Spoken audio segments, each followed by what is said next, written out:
Hello friends, Happy New Year! I just wanted to start off 2021 with a video sharing my New Year's traditions. I'm 100% Japanese. I moved to Hawaii when I was 6 years old. Throughout my childhood, I danced hula, so a lot of our New Year's we spent with the halau, and that was a lot of fireworks and the traditional local, just like a fun gathering, doing fireworks all night kind of thing. I think that the one thing that my mom kept alive in terms of Japanese traditions was making osechi. Being in Hawaii, I don't really do all of it, but I found some footage from like 2017 when I was in Japan for New Year's, so I thought I'd share some of that and kind of explain Japanese traditions. So New Year's is probably the biggest holiday in Japan. It's much more important than Christmas or any other holiday.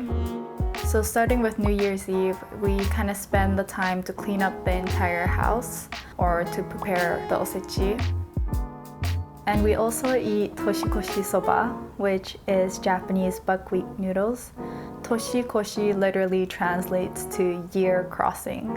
And because the soba noodles are long and thin, the noodles symbolize long life. I also found online that soba is easier to cut, so then it kind of represents like cutting away any bad luck and misfortunes from last year. If you're in Japan during this time, you'll also find decorations like this, kadomatsu. It's said to like house the gods, or kagami mochi, which represents longevity. Before I show you the osechi I made this year, I wanted to share a few more New Year's Day traditions in Japan.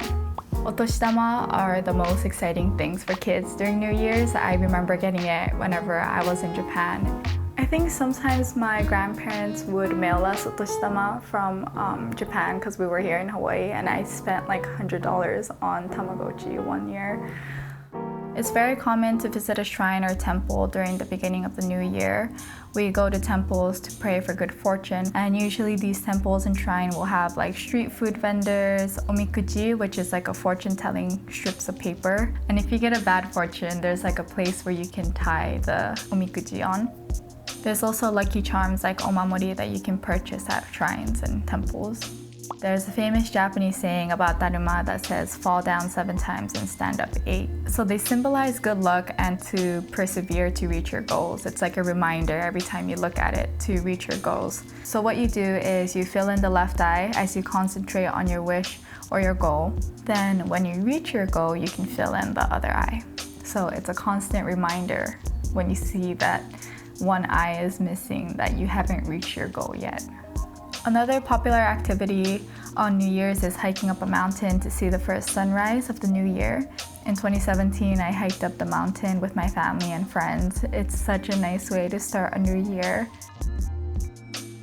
There's also some fun things like fukubukuro, which are lucky bags sold around New Year's in outlets. Fuku means good fortune or luck, and bukuro is bag. Now, osechi is my favorite part of Japanese New Year. Like I said, my mom always made it for us, but since they moved back to Japan several years ago, my sister and I started getting together to prepare it every New Year. And the first year, we bought a lot of things like from the store, but every year we try to make a few new dishes from scratch.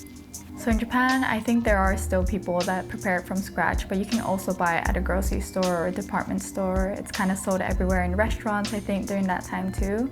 And it can start around $100 to even like $10,000 for the higher end ones.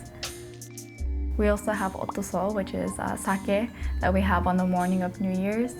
We have it first before we eat to cleanse our body of everything from last year.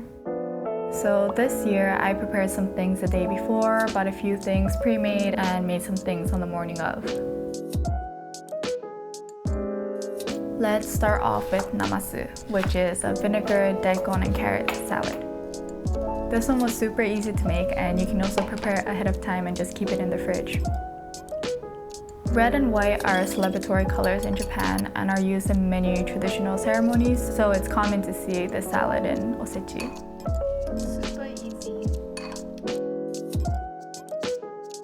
Next, I'm making the datemaki, which are sweet rolled omelets. The hanpin, which is a type of fish cake, is what makes this dish fluffy. And since this looks like scrolled papers, it represents scholarships or development of culture and learning. Last year I bought this one from the store, but I thought this year I'd try to make it, and it was pretty easy to make. I think it turned out pretty good.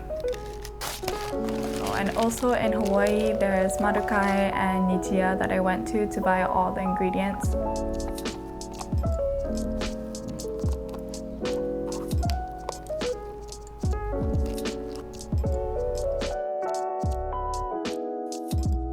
Nishime is a popular dish made with root vegetables and chicken.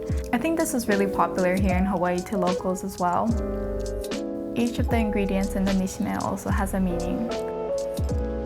The lotus root has holes inside, so it's said that you can see into the future. Satoimo is Japanese taro, but this is the only taro that I could find at the supermarket. And it's to wish for many kids, apparently. For the konnyaku, which is a yam cake, we twist and tie the knot so it represents marriage. I read that bamboo shoots grow fast and tall, so it represents success of business.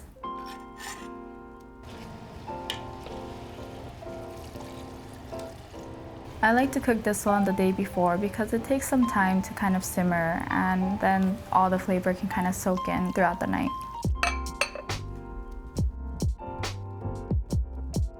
Simmered shrimp adds a nice pop of color to the osechi, and it also symbolizes long life.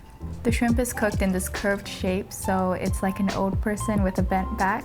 Once you cook it, you have to make sure to strain out this liquid so the color stays nice, and you have to make sure to cool it down before putting the sauce over to marinate overnight so it doesn't overcook the shrimp.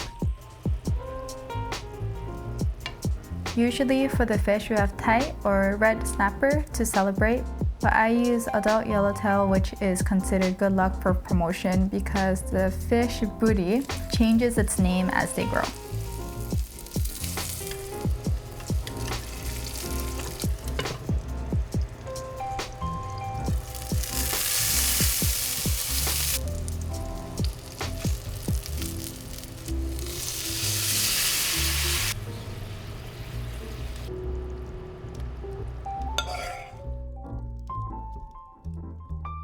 Tataki gobo is burdock root. It symbolizes hope for a life of strength and stability as well as physical strength.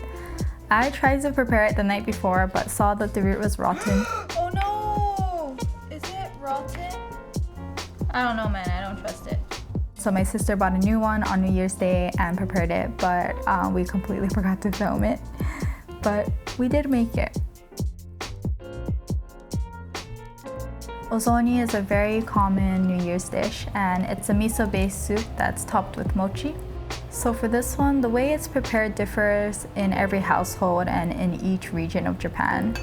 The Kanto style ozoni is a clear broth, while the Kansai style uses this sweet white miso base. And since I'm from the Kansai area, I'll be making this style. The way we prepare the mochi also depends on the region. Some people boil the mochi and add it on, and others toast it. And we decided to toast it this year.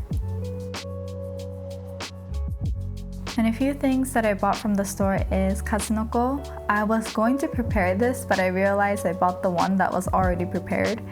Katsunoko is herring roe, and it's these tiny eggs, so they symbolize a prosperous family and wishes for many children and grandchildren. I also bought kuromame and kurikinton. I love these dishes, but couldn't prepare this in time. Kuromame are black soybeans that represents good health. It also symbolizes hard work because mame means bean, but it also means to work hard or like to work seriously. Kurikinton is candied chestnuts and sweet potatoes.